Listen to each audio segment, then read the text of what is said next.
9 বছর পর বাংলাদেশ ব্যাংক থেকে রিজার্ভ চুরির মামলা তদন্ত করবে দুদক। এর সাথে ব্যাংকের ঊর্ধ্বতন কর্মকর্তারা জড়িত থাকতে পারে বলে সন্দেহ কমিশনের। এতদিন সিআইডি এখতিয়ার বহির্ভূতভাবে তদন্ত করেছে বলে অভিযোগ করেন দুদক মহাপরিচালক আক্তার হোসেন।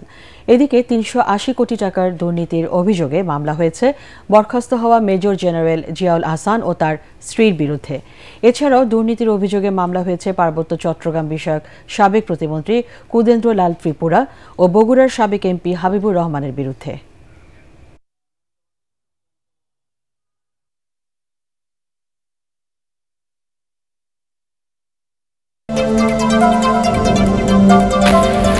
নির্বাচন কমিশন প্রভাবমুক্ত থেকে জাতিকে সুষ্ঠু ও গ্রহণযোগ্য নির্বাচন উপহার দিতে চায় বলে জানিয়েছেন কমিশনার আব্দুর রহমান এল মাসুদ।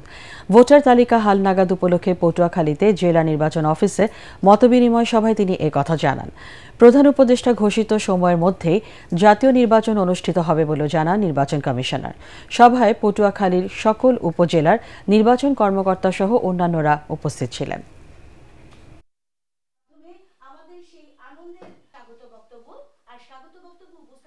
2025 সনের ডিসেম্বর অথবা 2026 সনের প্রথমাংশে যদি ভোট হয়, নিশ্চয় আইন শৃঙ্খলা পরিবেশ সুন্দর হবে এবং আমরা জাতিকে একটা সুষ্ঠু, নিরপেক্ষ ও সুন্দর এবং গ্রহণযোগ্য একটা ভোট উপহার দিতে পারবো।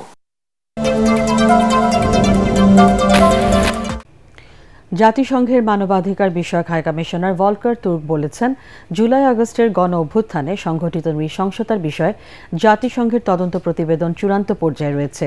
প্রতিবেদনটি ফেব্রুয়ারির মধ্যেই প্রকাশিত হবে। সুইজারল্যান্ডে ওয়ার্ল্ড ইকোনমিক ফোরামের বার্ষিক সভার ফাঁকে প্রধান উপদেষ্টা ডক্টর মোহাম্মদ ইউনূসের সাথে বৈঠকে এ তথ্য জানান জাতিসংঘের মানবাধিকার বিষয়ক হাইকমিশনার। এ সময় প্রধান উপদেষ্টা রোহিঙ্গা সংকট সমাধানে ইউএন মানবাধিকার প্রধানের সাহায্য চেয়ে বলেন, গত কয়েক মাসে মিয়ানমার থেকে নতুন করে রোহিঙ্গাদের অনুপ্রবেশের কারণে পরিস্থিতি আরও খারাপ হয়েছে। রোহিঙ্গা অনুপ্রবেশ বন্ধের পাশাপাশি মিয়ানমারের রাখাইন অঞ্চলে জাতিসংঘের তত্ত্বাবধানে নিরাপদ অঞ্চল গঠনেরও আহ্বান জানান প্রধান উপদেষ্টা। বৈঠকে উপস্থিত ছিলেন বাংলাদেশ সরকারের এসডিজি কোঅর্ডিনেটর লামিয়া মোর্শেদ এবং জেনেভায় বাংলাদেশের স্থায়ী প্রতিনিধি তারেক আরিফুল ইসলাম। অন্তর্বর্তী সরকার নিরপেক্ষভাবে দায়িত্ব পালন করতে না পারলে নির্বাচনের সময় নিরপেক্ষ সরকার প্রয়োজন হতে পারে বলে মন্তব্য করেছেন বিএনপি মহাসচিব মির্জা ফখরুল ইসলাম আলমগীর। কিছু কিছু ক্ষেত্রে অন্তর্বর্তী সরকার নিরপেক্ষ ভূমিকা পালন করতে পারছে না বলে অভিযোগ তার। জাতীয় প্রেস ক্লাবে এক আলোচনা সভায় ন্যূনতম সংস্কার করে নির্বাচন দিয়ে জনপ্রত্যাশা পূরণের কথা বলেন বিএনপি মহাসচিব। কামরুজ্জামান রাজীবের রিপোর্ট। 69-এর গণ অভ্যুত্থানের নায়ক শহীদ আসাদের 56তম শাহাদাত বার্ষিকী উপলক্ষে আয়োজিত আলোচনা সভায় অংশ নেন বিএনপি মহাসচিব মির্জা ফখরুল ইসলাম আলমগীর সহ সমমনা জোটের নেতারা। এতে বক্তারা গণতন্ত্র প্রতিষ্ঠার আন্দোলনে শহীদ আসাদের ভূমিকার কথা তুলে ধরে বলেন, আসাদের রক্তের বিনিময়ে গণতন্ত্র ফেরানো সম্ভব হয়নি বলেই 24শে আবু সাইদদের জীবন দিতে হয়েছে। এখন মানুষের প্রত্যাশা পূরণের চ্যালেঞ্জ রাজনৈতিক দল ও অন্তর্বর্তী সরকারের সামনে। অনতিবিলম্বে নির্বাচন দিতে না পারলে দুর্বৃত্তরা আবারও মাথাচাড়া দিয়ে উঠতে পারে। জনগণের গণতন্ত্র প্রতিষ্ঠার জন্য, স্বাধীনতার জন্য আসাদ লড়াই করছেন, কিন্তু আসাদের স্বাধীনতার চেতনায় মানুষের মুক্তি ছিল, সেই মানুষের মুক্তি আসেনি।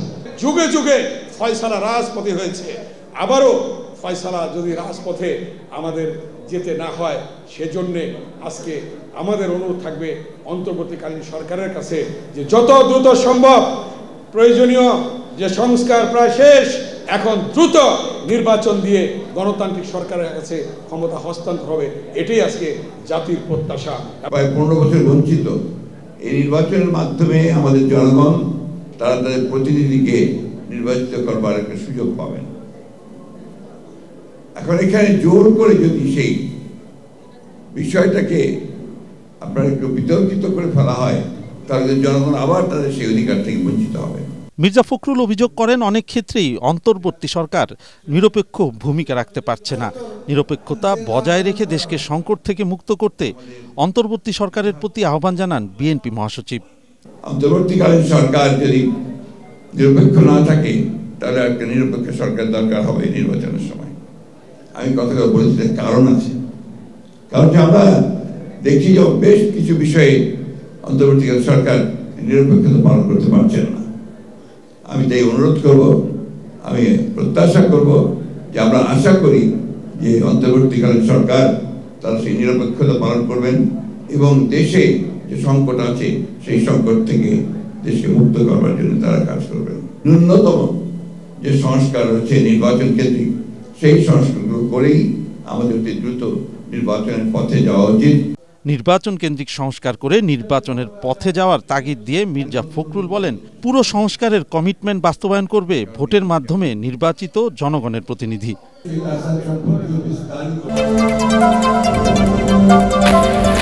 প্রাথমিক ও মাধ্যমিক বিদ্যালয়ের শিক্ষার্থীদের বিনামূল্যে বিতরণের বই খোলা বাজারে বিক্রি ও মজুদের অভিযোগে দুজনকে গ্রেপ্তার করেছে ডিবি। বুধবার রাতে রাজধানীর বাংলা বাজার থেকে তাদের গ্রেপ্তার করা হয় বলে জানান যুগ্ম কমিশনার মোহাম্মদ নাসিরুল ইসলাম। এ সময় তাদের কাছ থেকে 2 ট্রাকে 10,000 বই উদ্ধার করা হয়।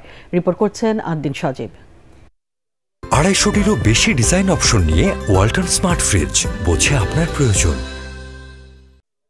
রাজনৈতিক পট পরিবর্তনের পর নতুন বছরে নতুন বই নিয়ে যখন নানা আলোচনা চলছে, তখন প্রাথমিক ও মাধ্যমিক বিদ্যালয়ের শিক্ষার্থীদের বিনামূল্যে বিতরণের বই খোলা বাজারে বিক্রি ও মজুদের অভিযোগ। গোয়েন্দা তথ্যের ভিত্তিতে রাজধানীর বাংলা বাজারে অভিযান চালায় পুলিশ। এ সময় আটক করা হয় মজুদকারীর মূল হোতা সিরাজুল ইসলাম উজ্জ্বলকে। 10 বছর আগেও একই অভিযোগে তাকে গ্রেফতার করা হয়েছিল বলে জানায় পুলিশ। আমাদের প্রাথমিক অনুসন্ধানে যেটা আসে, যেখানে একটা চক্র আছে, যে চক্র পরিবহনের সময় যে বইগুলো নিয়ে যায়, সেখান থেকে অতিরিক্ত যে বই, সেই বইগুলো ফেরত এনে খোলা বাজারে তারা বিক্রি করে এবং খোলা বাজারে এই যে অসাধু চক্র তারা সেখানে জমা রেখে পরবর্তীতে তারা বিভিন্ন জায়গায় সেটা উচ্চ দরে বিক্রি করে থাকে। অভিযানে প্রথম শ্রেণী থেকে নবম শ্রেণীর প্রায় 10,000 বিনামূল্যে বিতরণের পাঠ্য বই জব্দ করা হয়। বাংলা বাজারের ইস্পাহানি গলির যে গুদাম আছে, সেই গুদাম থেকে পেয়েছি। আমরা যেটা জানি যে আপনার এই বইগুলো সাধারণত সংরক্ষণ করা হয় এনসিটিভির 2টা গুদাম আছে, একটা হলো তেজগাঁ আর একটা টঙ্গীতে। যদি কোনো বই থাকে সেই ক্ষেত্রে সেখানে সংরক্ষণ করা হয়, এর বাইরে সংরক্ষণের কোনো সুযোগ নেই। বাইরে যেখানেই সংরক্ষিত থাকুক সেটা আপনার অবৈধভাবে সংরক্ষণ করা হয়েছে মর্মে আমাদের কাছে প্রতীয়মান হয়েছে। এই চক্রের সাথে জড়িত অন্যান্যদের গোয়েন্দা নজরদারিতে রাখা হয়েছে। গত কয়েক বছর ধরে সেনাবাহিনীতে আধুনিক প্রযুক্তি নির্ভর যুদ্ধাস্ত্র ও সরঞ্জাম সংযোজনের মাধ্যমে বাহিনীর সক্ষমতা বেড়েছে বলে জানিয়েছেন সেনাবাহিনী প্রধান জেনারেল ওয়াকারুজ্জামান। সক্ষমতা আরও বাড়াতে ইঞ্জিনিয়ার্স ডিফেন্স ইন্ডাস্ট্রির কাজ চলছে বলে উল্লেখ করেন তিনি। সকালে চট্টগ্রাম সেনানিবাসের শহীদ M.R. চৌধুরী প্যারেড গ্রাউন্ডে ইস্ট বেঙ্গল রেজিমেন্টের 17তম কর্নেল অব দি রেজিমেন্ট অভিষেক অনুষ্ঠানে এসব কথা বলেন সেনাপ্রধান। এ সময় সেনাবাহিনীতে আধুনিক যুদ্ধাস্ত্র ও সরঞ্জাম যোগানে সচেষ্ট থাকবেন বলেও জানান তিনি। সেনাপ্রধান আশা করেন ইস্ট বেঙ্গল রেজিমেন্টের প্রত্যেক সদস্য তাদের উপর অর্পিত দায়িত্ব সর্বোচ্চ পেশাদারিত্বের সাথে পালন করবে এবং প্রয়োজনে দেশের জন্য জীবন উৎসর্গ করতেও দ্বিধা করবে না। ইস্ট বেঙ্গল রেজিমেন্টের আভিযানিক সক্ষমতা ও যুদ্ধ উপযুক্ততা বৃদ্ধির চলমান প্রক্রিয়াকে আরও বেগবান করব ইনশাআল্লাহ।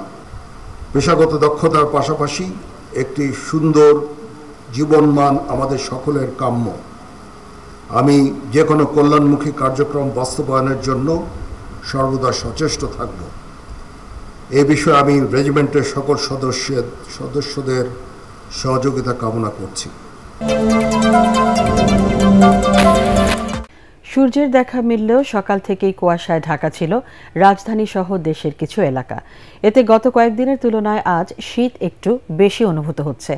আবহাওয়া অধিদপ্তর জানিয়েছে, আগামী 24 ঘন্টায় অস্থায়ীভাবে আংশিক মেঘলা আকাশ সহ সারা দেশের আবহাওয়া শুষ্ক থাকতে পারে। তবে শেষ রাত থেকে সকাল পর্যন্ত দেশের কোথাও কোথাও মাঝারি থেকে ঘন কুয়াশা পড়তে পারে, যা কোথাও কোথাও দুপুর পর্যন্ত অব্যাহত থাকার সম্ভাবনা রয়েছে। বিস্তারিত জানাচ্ছেন রাসনা দাস। আবারও বেড়েছে শীতের দাপট। সূর্যের দেখা মিলতে দেরি হওয়ায় দেশের অনেক এলাকায় তাপমাত্রা নেমেছে। এতে ভোগান্তিতে পড়েন চুয়াডাঙ্গা, দিনাজপুর, কুড়িগ্রাম সহ কয়েক জেলার মানুষ। হাড় কাঁপানো শীতে বিপর্যস্ত জনজীবন। দিনের বেলায়ও হেডলাইট জ্বালিয়ে চলাচল করছে যানবাহন। সকালে চুয়াডাঙ্গায় সর্বনিম্ন তাপমাত্রা রেকর্ড করা হয়েছে 12.5 ডিগ্রি সেলসিয়াস। নওগাঁয় গত 2 দিন থেকে দেখা মিলছে না সূর্যের। রোদহীন দিনভর কনকনে ঠান্ডা আর হিমেল হাওয়ায় দুর্ভোগে জনজীবন। সকালে নওগাঁয় সর্বনিম্ন তাপমাত্রা রেকর্ড করা হয়েছে 13.9 ডিগ্রি সেলসিয়াস। স্থানীয়রা জানান কুয়াশার কারণে দিনের বেলায়ও সবকিছু ঝাপসা দেখা যাচ্ছে। বেলা বাড়ার সঙ্গে সঙ্গে কুয়াশা কিছুটা কমলেও রাতে এবং সকালে গুড়ি গুড়ি বৃষ্টির মতো কুয়াশা ঝরছে।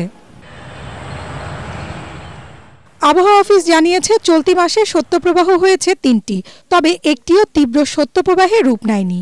মাসের বাকি দিনগুলোতে তীব্র শৈত্যপ্রবাহের আশঙ্কা নেই, তবে আগামী 25, 26 ও 27 জানুয়ারি শীতের অনুভূতি বেশি পাওয়া যাবে। তখন বিচ্ছিন্নভাবে দেশের উত্তর ও পশ্চিমাঞ্চলে শৈত্যপ্রবাহ হতে পারে। এরপর 28 জানুয়ারি থেকে আবার তাপমাত্রা বৃদ্ধি পেতে পারে। সারা দেশে কুয়াশাচ্ছন্ন অবস্থা ছিল। বিশেষ করে এই কুয়াশাটা দিল্লি থেকে শুরু হয়ে বাংলাদেশের একেবারে দক্ষিণাঞ্চল পর্যন্ত বিস্তৃত ছিল। আগামীকালকেও কিছুটা কুয়াশাচ্ছন্ন অবস্থা থাকবে। বিশেষ করে আজকে মধ্যরাত থেকে কালকে সকাল 10টা 11টা পর্যন্ত কুয়াশাচ্ছন্ন অবস্থা থাকতে পারে। এরপরে আস্তে আস্তে কুয়াশা কাটবে। তবে 25 তারিখে দেশে কুয়াশা কিন্তু ওইভাবে থাকবে না। বৃহস্পতিবার দেশের সর্বনিম্ন তাপমাত্রা 10.7 ডিগ্রি সেলসিয়াস ছিল রাজশাহীর বাঘায়। ঢাকায় সর্বনিম্ন তাপমাত্রা ছিল 13.8 ডিগ্রি সেলসিয়াস।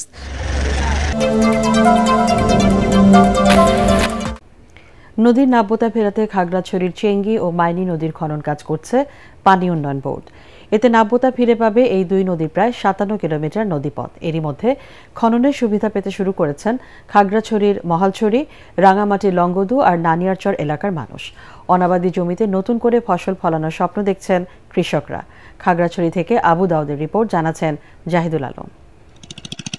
নদী ভাঙন থেকে খাগড়াছড়ি শহর সংরক্ষণ প্রকল্পের আওতায় চেঙ্গি ও মাইনী নদীর নাব্যতা ফেরাতে 58 কিলোমিটার খনন কাজ করছে পানি উন্নয়ন বোর্ড।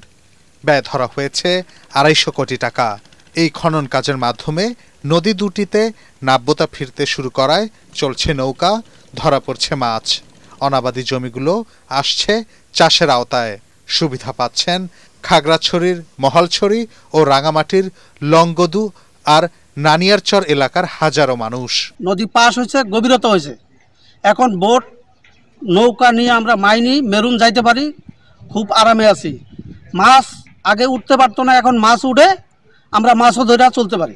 মাটিগুলো আমাদের জমিতে ফেলানোর পর আমরা খুব উপকৃত হয়েছি এবং আমরা চাষবাসও করতেছি। প্রত্যেক বছরই এই বাজারে পানি উঠতো, এখন আর এই নদীতে কাটার কারণে আমাদের হয়তো সামনে আর পানি বাজারে উঠবে না।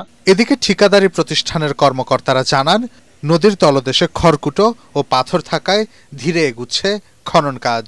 নির্দিষ্ট সময়ের ভিতরে কাজ শেষ করতে আমাদের ব্যাঘাত হচ্ছে, আমরা শেষ করার জন্য চেষ্টা করতেছি। খনন কাজ শেষ হলে নদীর নাব্যতা বৃদ্ধির পাশাপাশি কৃষির বিকাশ ঘটবে, এমনটাই মনে করে পানি উন্নয়ন বোর্ড। ইতিমধ্যেই এলাকার নদীর নাব্যতা ফিরে পেয়েছে গ্রেডিং করার অংশে এবং কৃষকেরাও শুষ্ক মৌসুমে পানি পাচ্ছে সেচের জন্য। খাগড়াছড়ি শহর সংরক্ষণ প্রকল্প আর্থসামাজিক অবস্থার উন্নতি ঘটাবে, এমনটাই প্রত্যাশা এলাকাবাসীর। কেরানীগঞ্জে ঢাকা কেন্দ্রীয় কারাগার ও কাশিমপুর কারাগার থেকে 178 জন বন্দীকে মুক্তি দেওয়া হয়েছে।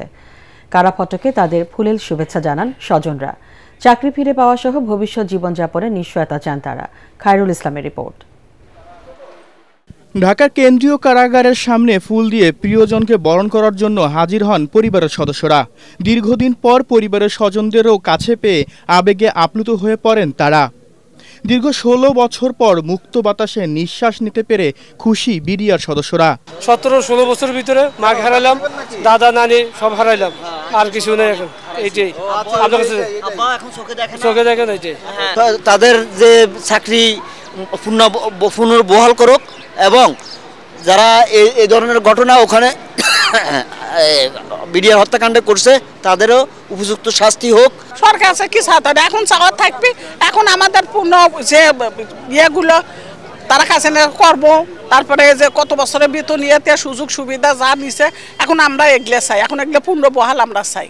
বিডিআর যে ঘটনাটি এটি কিন্তু ভারতের একটা ইন্ধনে এই শুধুমাত্র বিডিআরকে করার জন্য করেছে, বিডিআরকে পঙ্গু করার জন্য।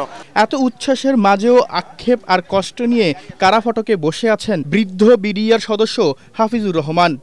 বিগত বছরের পরিবারের বেশিরভাগ সদস্যকে হারিয়েছেন। আমরা বিচার চাই, 16 বছর কেন আমাদের জীবন থেকে হারিয়ে গেল, পরিবার পরিজন থেকে আমরা হারিয়ে গেলাম। আজকে যদি আপনাদের এই আন্দোলন না থাকতো এই দেশের মুক্ত বাতাসে আমরা কোনোদিন আসতে পারতাম না, মুক্তভাবে কথা বলতে পারতাম না। দুপুরে সবাই মুক্ত হয়ে এক এক করে বেরিয়ে আসেন কারা ফটক দিয়ে। বলেন অন্যায়ভাবে বিগত সরকার তাদের মামলা দিয়ে জেলে রেখেছেন। 2009 সালে যে ঘটনা ঘটছে, আমার চাকরি ছিল মাত্র 19 দিন। 19 দিনের বিনিময়ে যে 16 বছর জেল কাটলাম, এর প্রতিকার যে কি পাবো কারো কিছু বলতে পারি না। কারাবন্দী বাকি সদস্যদের দ্রুত মুক্তির পাশাপাশি পিলখানায় হত্যাকাণ্ডে জড়িতদের বিচারের দাবিও জানান কারামুক্ত বিডিআর সদস্যরা। দীর্ঘ 16 বছর পর আজ মুক্তি পেল বিডিআর বিদ্রোহের বিস্ফোরক মামলায় 178 জন বিডিআর সদস্য। তারই ধারাবাহিকতায় ঢাকার এই কেন্দ্রীয় কারাগার থেকে মুক্তি পেল 41 জন বিডিআর সদস্য।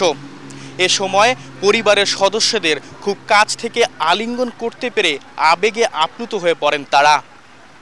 পাশাপাশি সরকারের কাছে বিনা অপরাধে দীর্ঘ বছর ধরে জেল খাটার জন্য ক্ষতিপূরণও চায় তারা।